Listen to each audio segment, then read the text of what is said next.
오늘 본문에는 다윗의 범죄 이야기가 나옵니다.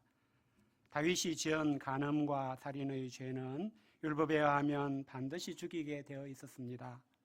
그런데 오늘 말씀에서 하나님은 다윗을 죽이지 않으셨습니다. 다윗의 죄를 사하셨습니다. 이러한 오늘 본문의 이야기는 여러 관점의 많은 이야기를 할 수 있는 부분이 있을 것입니다. 그렇지만 시간의 제약도 있고 해서 오늘 다윗의 범죄에 대해서 다윗의 하나님이 어떻게 처분하셨는지에 중점을 두고 살펴보면서 하나님을 아는 시간이 되기를 바랍니다.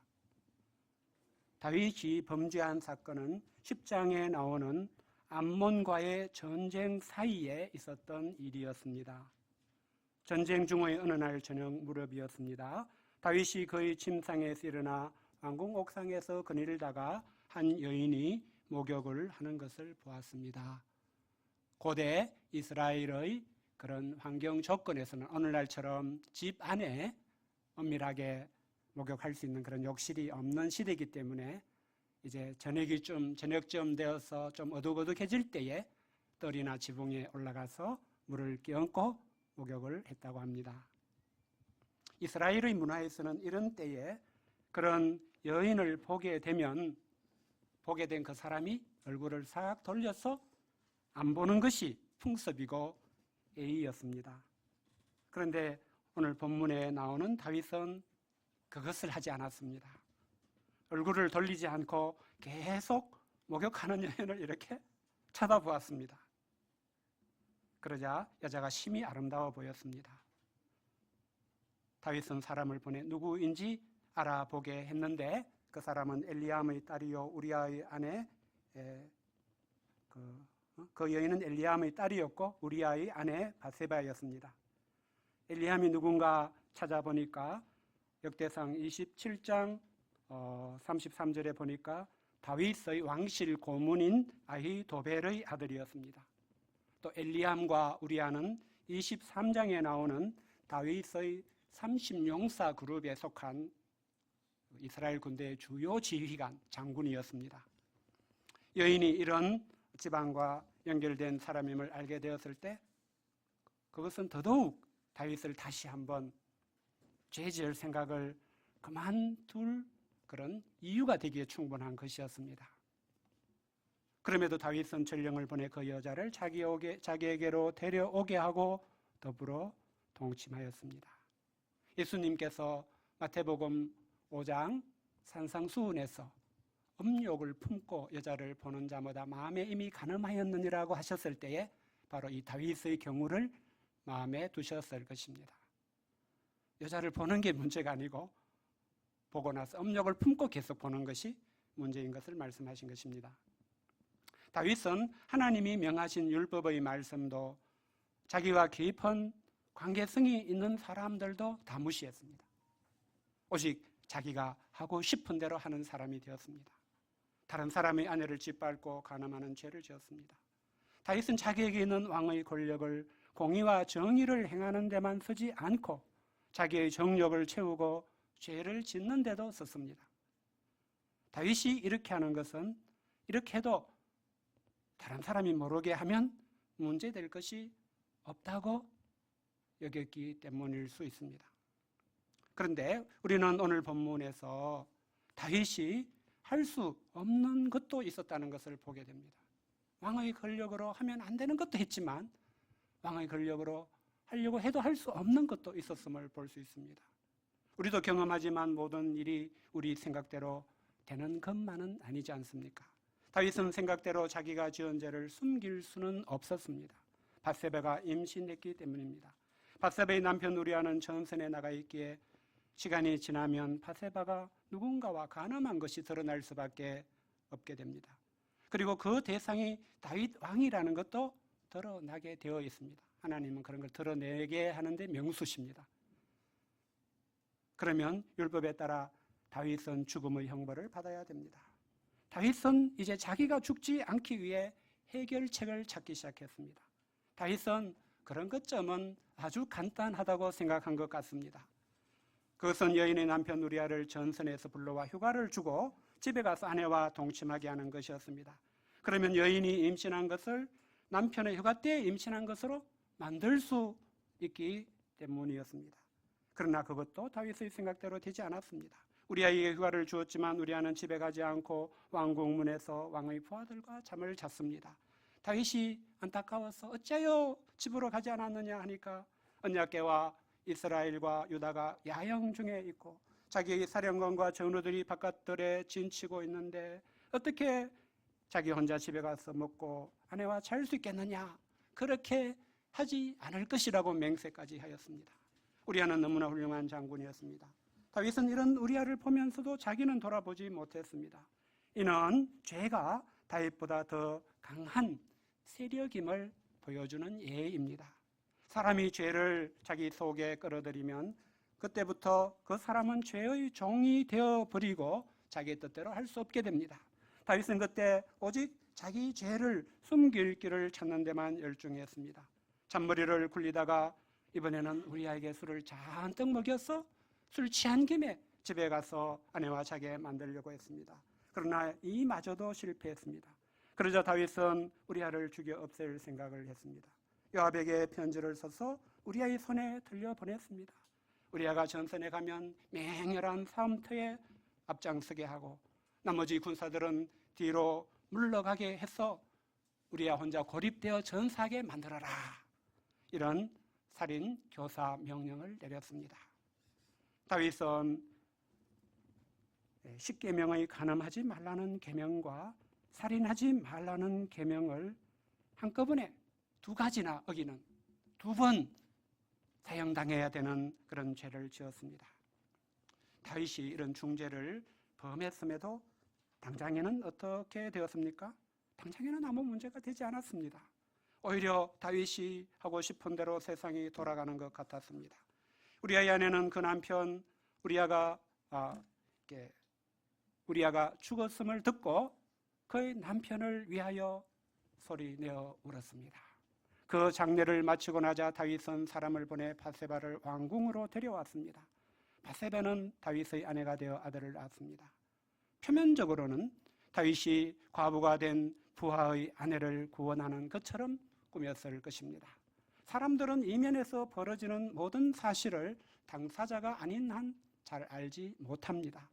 그래서 선전하는 대로 무슨 일이 벌어졌는지 모르고 부하의 아내까지 구원하는 다윗을 칭송하는 사람들까지 있었을 것입니다. 그러나 성경의 이야기는 이것이 다가 아닙니다. 제가 늘 성경은 살아계신 하나님의 이야기라고 말씀드렸습니다. 다윗처럼 잠시 사람을 속일 수 있을지는 몰라도 하나님을 속일 수는 없습니다. 하나님은 항상 다 아시고 속지 않으십니다. 다윗이 행한 일은 하나님이 보시기에 악하였습니다. 하나님은 다윗이 믿음으로 살 때는 그때대로 다윗과 함께 하셨고 다윗이 악을 행할 때는 그때대로 다윗과 함께 하시는 분이셨습니다. 우리는 하나님께서 전자의 때에 다윗을 강성하게 하셨던 것을 이미 보았습니다. 그러면 이런 후자의 때에는 다윗을 어떻게 하셨습니까? 우리는 오늘 말씀에서 이런 때는 하나님이 어떻게 하셨지? 이것을 배울 수 있습니다. 하나님은 다윗에게 선지자 나단을 보내셨습니다. 나단은 다윗에게 두 사람의 이야기를 하였습니다. 이는 12장 7절에서 보듯이 이스라엘 하나님 여호와께서 다윗에게 하시는 말씀입니다. 다윗은 이 두 사람 이야기를 할 때 이거는 하나님이 당신에게 하는 말씀이에요, 잘 들어야 돼, 이렇게 하지 않았습니다. 그냥 여담처럼 했습니다. 한 사람은 부하고 한 사람은 가난했습니다. 부한 사람은 양과 소가 심히 많았습니다. 가난한 사람은 아무것도 없고 자기가 싸서 기르는 작은 암양 새끼 한 마리뿐이었습니다. 그 암양 새끼는 그와 그의 자식과 함께 자랐고 그가 먹는 것을 먹었습니다. 그의 잔으로 마셨고 그의 품에 누웠고 그에게는 딸처럼 되었습니다. 그런데 어떤 행인이 부잣집에 왔는데 부자가 그 행인을 위하여 자기의 양과 소를 아껴서 잡지 않고 가난한 사람의 양새끼를 빼앗아다가 자기에게 온 사람을 위하여 잡았다는 것입니다. 다윗은 이야기를 듣자 화를 내며 말했습니다. 그런 나쁜 새끼가 있다니 마땅히 죽어야 하리라. 다윗은 옳은 판결을 내렸습니다. 또한 그 부한 자가 가난한 자를 불쌍히 여겨야 마땅한데 그런 일을 향하였으니 그 양새끼를 4배나 갚아주어야 할 것이라고 피해자도 배려하였습니다. 다윗은 왕으로서 나단이 가져온 사건에 대해 자신이 정의를 행해야 한다고 여겼던 것을 볼 수 있습니다. 그런데 그 순간 나단이 다윗에게 말합니다. 당신이 바로 그 사람입니다. 나단은 제가 말한 부한 사람, 당신이 죽어야 한다고 한 사람은 당신, 바로 다윗이라고 하였습니다. 이제 다윗은 어떻게 되어야 할까요? 나단은 하나님께서 다윗에게 어떻게 하게 될지도 말해 주었습니다. 나단은 다윗에게 하나님이 말씀하신 것을 그대로 전했습니다. 하나님은 다윗을 이스라엘 왕으로 기름 붓기 위하여 사울의 손에서 구원하셨다고 하셨습니다. 다윗에게 사울의 집과 사울의 아내들을 주고, 그것이 이제 고대의 풍습이었기 때문에 왕궁에 있는 여인들의 구역을 다음 왕이 다 차지하도록 했습니다. 왕조가 바뀌면. 또 이스라엘과 유다 족속을 맡기셨다고 하셨습니다. 하나님은 그것이 부족하였을 것 같으면 이것저것을 더 주었을 것이라고도 하셨습니다. 그런데 다윗이 어찌하여 하나님의 말씀을 업신여기고 하나님 보기에 악을 행하였느냐고 하셨습니다. 다윗이 칼로 햇사람 우리아를 치되 암몬 자손의 칼로 죽이고 그의 아내를 빼앗아 자기 아내로 삼았다고 아시는 대로 말씀하셨습니다. 다윗은 그런 악을 행할 때 바세바가 입을 다물기만 하면, 요압이 입을 다물기만 하면 아무도 모르게 될 거야, 넘어갈 수 있을 거야, 즐기고 끝날 거야, 아마 이렇게 생각했겠지요. 그러나 하나님은 다윗이 한 모든 것을 알고 계셨습니다. 하나님은 우리가 행한 모든 것도 다 알고 계시는 분이심을 우리는 기억해야 됩니다. 하나님은 그런 것에 대해 판단하실 것을 판단하시고 처분하실 것을 처분하시는 하나님이십니다. 그러므로 사람은 누구도 하나님을 무시할 수 없습니다. 그러면 하나님의 말씀을 업신여기고 하나님 보기에 악을 행한 다윗에 대해 하나님은 어떤 처분을 하셨습니까? 첫째는 칼이 내 집에서 영원히 떠나지 아니할 것이라고 하셨습니다. 이는 다윗의 집에서 서로를 죽고 죽이는 그런 죽음 살인이 영원토록 떠나지 않고 계속 될 것이라는 뜻입니다. 둘째는 하나님께서 다윗과 다윗의 집에 재앙을 일으키실 것이라고 하셨습니다. 그 중에 하나는 다윗의 눈앞에서 다윗의 아내를 빼앗아 다윗의 이웃들에게 주실 것이며 그 사람들이 다윗의 아내들과 더불어 백주에 동침하게 될 것이라고 하셨습니다. 다윗은 엄밀하게 이런 일을 했지만 하나님은 온 이스라엘 앞에서 행할 것이라고도 하셨습니다. 우리는 여기서 이제 하나님이 어떤 분이신가를 좀 더 심화해서 정리해 볼 수 있게 됩니다. 하나님이 다윗에게 일단 이런 처분을 내리신 것에서 무엇을 알 수 있습니까? 하나님은 다윗과 같은 죄를 지은 당사자들이 왜 결단코 죄를 지어서는 안 되는가를 깊이 깨닫게 하시는 일을 항상 하십니다. 하나님께서는 뒤에 나오는 죄사함과는 별개로 죄를 짓는 모든 사람에게 이렇게 겪게 하십니다. 우리가 죄를 지으면 십자가 은혜로 용서받을 수 있다는 복음적 믿음을 가지는 것이 옳지만 하나님은 죄를 지을 때 왜 죄를 지으면 안 되는가를 깨닫게 하시는 일을 반드시 하신다는 것을 기억해야 합니다. 이는 창세기 3장에서 아담과 여자의 범죄 후에 그들을 낙원 에덴에서 내어보내시고 저주받은 땅에서 살게 하신 때부터 하나님이 세우신 원칙이고 해오신 일입니다. 이렇게 하시는 것은 그들로 언젠가는 회개하게 하려 하심입니다. 사람은 결국 더 나은 것을 찾게 될 때가 오게 됩니다. 죄를 짓는 것이 당장에 나아 보여도 진실로 좋은 것이 없음을 깨닫게 되어야 하나님을 생각하고 돌아올 수 있기 때문입니다. 이것을 가장 잘 보여주는 말씀이 예수님이 누가복음 15장에서 말씀하신 돌아온 탕자의 비유 말씀일 것입니다. 우리는 하나님의 이런 처분을 이제 듣다가 하나님의 어려운 판결을 기대하게 될 수도 있습니다. 하나님은 거룩하시고 어려우신 분이십니다. 하나님은 언약궤를 손으로 잡은 우사를 그 자리에서 쳐서 죽게 하신 하나님이십니다. 우리는 그런 하나님이시기 때문에 다윗과 같은 극악한 죄를 짓는 그런 사람을 은혜에 완전히 뒤통수 치고 배신 때리는 그런 사람을 그냥 보고 계시지 않고 저 죽이기를 바랄 수 있습니다. 그런데 하나님의 처분은 오늘 말씀에서 보면 두 가지로 끝이 나는 것을 볼 수 있습니다. 그리고 다윗은 하나님이 나단을 통해 내린 판결을 들은 후에 이렇게 반응합니다. 내가 여호와께 죄를 범하였노라. 다윗은 하나님 앞에 어떤 변명도 하지 않았습니다. 자기가 그동안 하나님 앞에 잘한 것들을 내세우며 한 번만 봐주세요 하지도 않았습니다. 다윗은 자신이 행한 악을 하나님이 다 아심을 보았습니다. 그렇게 하나님께서 그에게 내리실 처분에 대해서도 다 맡기고자 하였을 것입니다. 내가 여호와께 죄를 범하였노라 이렇게 말할 때에 다윗은 하나님이 어떤 처분을 내리실지라도 너는 마땅히 죽어야 돼, 죽을 수밖에 없어 이렇게 하실지라도 감당하고자 했을 것입니다. 그런데 나단이 이런 다윗에게 하나님의 뜻을 알려주었습니다. 하나님께서도 당신의 죄를 사하셨습니다. 이런 표현에서 우리가 무엇을 알 수 있습니까? 하나님이 다윗의 죄를 사하시는 처분이 다윗이 하나님께 죄를 범하였다고 시인한 것에 대해 상응하여 내린 처분이었다는 것입니다. 그러니까 하나님은 다윗이 내가 하나님께 잘못했습니다 이렇게 회개하지 않았다면 죄사함도 없었을 것을 말씀하신 것입니다. 네가 회개하니까 나도 그럼 너희 죄를 사할게.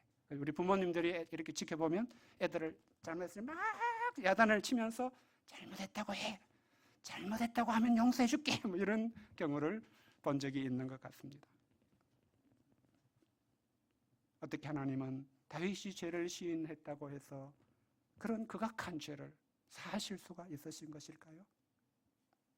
우리는 여기서 일단 발견하게 되는 것이 있습니다. 하나님께서 다윗에게 나단을 보내 하나님의 말씀을 전하게 하시면서 하나님으로서 전력을 다하고 계시는 일이 있었구나 하는 것입니다. 그것은 바로 다윗을 죄에서 구원하는 일이었습니다. 이를 위해 하나님이 가장 원하셨던 것은 다윗이 자기의 죄를 시인하게 되는 것, 잘못했다고 회개하게 되는 것이었습니다. 만일 다윗이 하나님의 말씀 앞에서도 죄를 시인하지 않으면 어떻게 됩니까? 그것은 다윗이 계속 죄 가운데 살기를 고집하는 것이 될 것입니다. 하나님을 떠나서 하나님 없이 살기를 고집하는 것이 된다는 뜻입니다. 그럴 때 하나님은 죄로 인해 다윗을 잃게 될 수밖에 없습니다. 다윗에게 죄로 인해 정해진 벌, 죽고 죽는 형벌을 내릴 수밖에 없습니다. 그러나 다윗이 하나님께 잘못했다고 시인하게 되고 하나님의 처분에 자신을 맡기게 되는 것은 무엇을 뜻합니까? 다윗이 비록 악을 행하였을지라도 다시 하나님의 주권을 인정하고 하나님께로 돌아오는 것을 뜻합니다. 그것은 하나님께는 다윗을 다시 얻는 길이 됩니다. 비록 죄를 범했지만 하나님은 그 죄를 담당해 주실 수 있으시고 주실 수 있기 때문입니다. 하나님은 그렇게 하고자 하셨습니다. 우리가 오늘 다윗의 범죄 이야기에서 주목해야 하는 것은 하나님은 무슨 일을 하셨지? 하나님은 거룩하시고 의로우신 하나님인데 왜 벼락을 내리시고 천벌을 내리시고 이런 놈은 죽어야 된다는 본보기를 보이지 않으셨지? 우리는 이런 관점으로 보아서는 안 됩니다. 하나님이 하신 일을 봤더니 하나님은 그냥 온 마음을 다 쓰셨어. 전력을 다 하셔서 하나님 할 수 있는 모든 능력을 다 동원하셔서 다윗을 죄에서 빼내는 일, 구원하는 일, 그 일을 하신 것을 볼 수 있습니다. 이를 위해 하나님은 하나님의 때까지 기다리셨습니다. 다윗이 죄를 짓고 바세바가 아이를 낳을 때까지 1년이 넘는 시간을 하나님 다 보셨고 악한 것을 하셨지만 하나님이 입을 다무시고 기다리셨습니다. 바세바가 아이를 낳는 때, 하나님이 보실 때에 가장 결정적인 때가 될 때까지 하나님은 기다리셨고, 그 때가 되었을 때 나단을 보내셨고, 나단을 통해 하나님의 말씀을 주셨습니다. 말씀을 주시되 알아들을 수 있는 말씀으로, 자기를 깊이 발견하게 되는 말씀으로, 말씀 앞에서 회개할 수밖에 없게 되는 그런 말씀으로 하나님의 말씀을 들려주셨습니다. 다윗이 옆길로 새지 못하게 하시고 오직 자기에게만 그 말씀을 적용하게 되도록 하셨습니다. 다윗이 죄를 범했음을 인정했을 때는 그의 죄를 사하시고 죽지 않게 해주셨습니다. 이를 위해 하나님의 아들 예수님이 십자가에 못 박혀 다윗의 극악한 죄를 대신 다 담당하게 하셨습니다.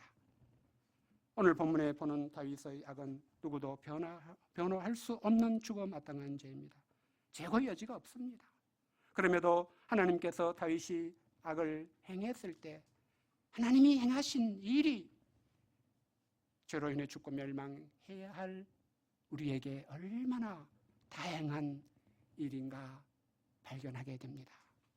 하나님이 전력을 다하여 하시는 일이 죄전한 사람을 죄와 사망에서 구원하시는 일이라는 것, 얼마든지 심판하고 끝낼 수 있으심에도 그것을 택하지 아니하시고 구원을 택하신다는 것이 얼마나 복된 소식인가 깨닫게 됩니다.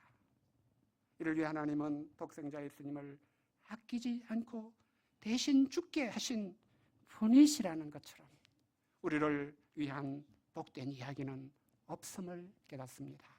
사실 다윗의 범죄 이야기는 하나님을 믿는 사람에게 매우 당혹스러운 이야기입니다.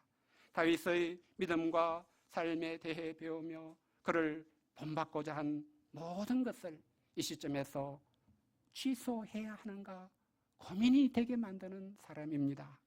다윗이 범죄에도 불구하고 다윗을 계속 무조건 옹호해야 하는가 헷갈리게 될 수도 있습니다. 그러나 우리는 다윗의 어두운 이야기에서도 하나님께 초점을 맞추면 된다는 것을 배우게 됩니다. 그것이 바로 성경이 기록된 목적이고 성경의 본질이기 때문입니다. 우리가 이 하나님을 알게 될 때 어떤 유익이 있습니까? 우리가 우리 자신의 인생을 바라볼 때도 또한 다른 사람의 인생을 바라볼 때도 제가 늘 말씀드리는 대로 하나님의 관점으로 볼 수 있게 됩니다. 하나님이 전력을 다하여 일하신 것을 중심으로 볼 수 있게 됩니다. 이때 우리 자신은 죄인이지만 우리를 사랑하신 하나님의 사랑의 이야기로서 우리의 인생을 정리할 수 있게 됩니다. 그래서 바울은 로마서 5장 8절에서 이렇게 말씀합니다. 우리가 아직 죄인 되었을 때에 그리스도께서 우리를 위하여 죽으심으로 하나님께서 우리에 대한 자기의 사랑을 확정하셨느니라. 우리가 이를 통해 자기 인생에 대한 전능하신 하나님의 사랑을 확실히 알게 될 때에 우리는 로마서 8장 31절이 말씀하는 대로 하나님이 우리를 위하시면 누가 우리를 대적하리요 외칠 수 있게 됩니다. 두려움이 많은 세상을 살아가야 하지만 두려움 없이 사는 사람이 될 수 있습니다. 우리에게 있어서 범죄한 다윗에게 하나님이 어떻게 행하셨는지, 하나님이 어떤 분이신지를 아는 것이 중요한 이유가 여기에 있습니다. 이것을 아는 것이 우리 인생의 중요한 기초가 됩니다. 우리 인생의 기초를 놓는 시기에 있는 사람들은 반드시 이것을 자기의 이야기로 깊이 배울 수 있어야 됩니다. 이번 여름 바이블 캠프를 준비하면서 저는 우리 청년팀들이 이런 인생의 기초를 놓을 수 있도록 말씀과 프로그램을 준비하는 것이 필요함을 깨닫게 되었습니다. 이를 통해 하나님께서 우리 사랑하는 청년팀 가운데 하나님이 전력을 다하여 행하고 일하고 계시는 구원과 사랑의 이야기를 허락해 주시기를 기도하고 있습니다. 마지막으로 한 가지만 더 살펴보고 말씀을 마치고자 합니다. 그것은 이때 다윗의 기도에 관한 것입니다. 나단은 하나님께서 다윗의 죄를 사하셨음을 알려주면서 다만 이 일로 말미암아 하나님이 원수가 크게 비방할 거리를 얻게 하였기 때문에 다윗이 낳은 아이가 반드시 죽을 것이라고 하였습니다. 나단이 돌아간 후에 우리아의 아내가 다윗에게 낳은 아들을 하나님께서 지심으로 심히 앓기 시작했습니다. 그 갓난쟁이가 앓으며 죽어가고 있었습니다. 다윗은 그 아이를 위하여 하나님께 간구하였습니다. 다윗은 금식하고 밤새도록 땅에 엎드렸습니다. 그 집의 늙은 신하들이 다윗을 땅에서 일으키려 하되 왕이 듣지 아니하고 그들과 더불어 먹지도 않았습니다. 다윗은 그렇게 7일간을 땅에 엎드려 금식하며 기도했습니다. 마치 한동안 하지 못했던 기도를 이때 다 하는 듯이 금식하며 울며 애절하게 하나님이여 이 아이를 살려주시옵소서. 하나님이여 이 아이를 살려주시옵소서. 다윗은 7일 밤낮을 금식하며 땅에 엎드린 채 일어나지 않고 먹지도 않고 기도했습니다. 그런데 7일 만에 그 아이가 죽었습니다. 다윗의 신하들은 이를 다윗에게 알리기를 두려워했습니다. 왕이 저렇게 아이가 살기를 원했는데 죽었다고 하면 왕이 잘못되면 어떡하나 충격받아서 말도 못하고 수군거렸는데 다윗은 그것을 보고 아이가 죽은 줄을 깨닫고 확인한 후에 일어났습니다. 몸을 씻고 기름을 바르고 옷을 갈아입고 여호와의 전에 들어가서 경배하고 왕궁에 돌아와 음식을 먹었습니다.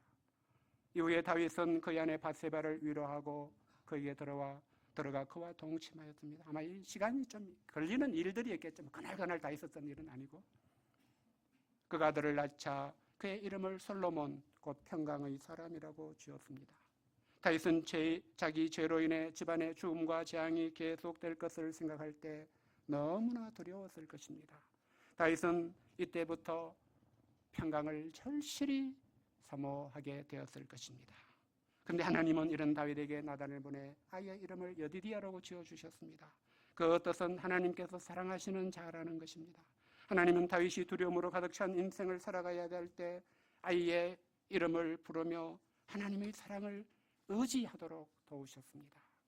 다윗의 기도에서 우리는 기도 응답에 대해서 배우게 되는 것을 발견하게 됩니다. 다윗의 평생에 그렇게 간절하게 기도한 때는 없었을 것입니다. 땅에 엎드린 채 밤낮으로 7일간 금식하며 울며 기도한 이야기는 이번이 처음일 것입니다. 그럼에도 다윗이 구한 것을 하나님이 들어주시지 않는 것으로 끝났습니다. 한 3박 4일 금식하고 기도해 본 적이 있는데 그 기도를 하나님 들어주셨음을 깨달을 때 얼마나 감사하고 그랬던가 싶은 생각도 듭니다. 우리는 이런 다윗의 기도의 경우를 두고 간절한 기도가 응답받지 못한 것으로 여길 수 있습니다. 우리는 이런 부분을 어떻게 이해하는 것이 좋습니까? 그러나 우리가 오늘 본문을 통해서 알 수 있는 것은 기도의 응답은 전적으로 하나님의 주권에 속했다는 것입니다. 하나님 편에서 보면 우리가 구한 대로 얻지 못한 것도 하나님의 응답입니다. 다윗의 기도에 대한 하나님의 응답은 하나님 보시기에 더 좋은 것이었습니다.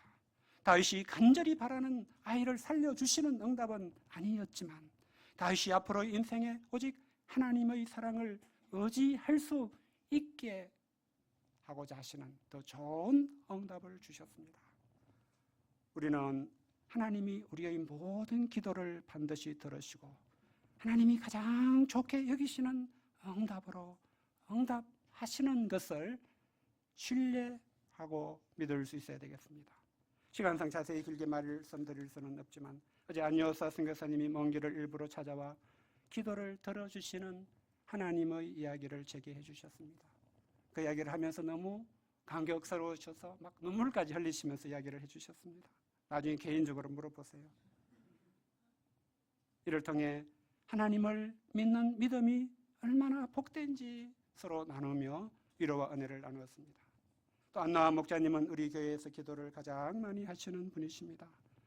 제가 센터에 한번 와서 이렇게 보면 항상 기도실 문 앞에 노아 목사님 신발이 있으십니다. 언제나 기도하시는 노아 목사님을 저는 보고 있습니다. 어쩌면 노아 목사님께서는 자신이 간절히 기도하고 구하는 것을 하나님이 들어주시지 않는 것도 있어서 때로는 왜 내 기도는 안 들어주시는가 이런 생각을 하시지 않았을까 싶습니다. 목사님 어떠십니까? 그런 때가 혹시 있으셨나요? 네, 제가 소감을 들어서 알고 있습니다. 목사님 주로 뭘 기도를 많이 하시는가.